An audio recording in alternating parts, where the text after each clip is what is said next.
This is a short video to explain to you how to back up from the StarTurn system. To set the backup path initially, you click on the spanner to get into the toolbox, you click Maintenance tab, and you drop down from the category from Account Maintenance to Database Maintenance. You must first set the location of your backup path, which as you can see here is into my OneDrive here.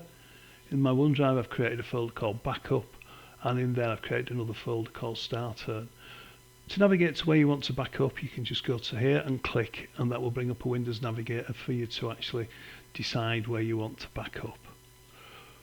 Once my location is set, I have three options in the backup. I have a registry backup. Now that just backs up my settings, my personal settings within StarTurn.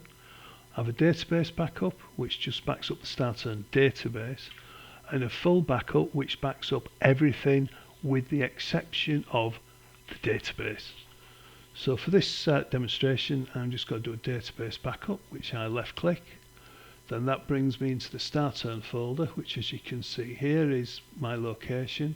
From there I can select the day I want to back up into. So if I say I want to back up into Thursday, and click, so there's Thursday, click OK.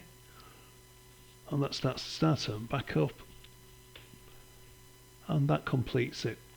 Now there's two other little quick ways to back up. You've got File and Backup here, and that will just back up your database, nothing else. And another option you've got in the toolbox, if you so wish, from the Maintenance tab and Database Backup, is Prompt StarTurn Backup on Exit. And if you click that, it will ask if you want to back up every time you exit StarTurn. If you say yes, it will back up into this location. It will pop up with the select folder location for you to select which day, and then you select OK, and it will back up for you. That concludes this video on backing up in StarTurn.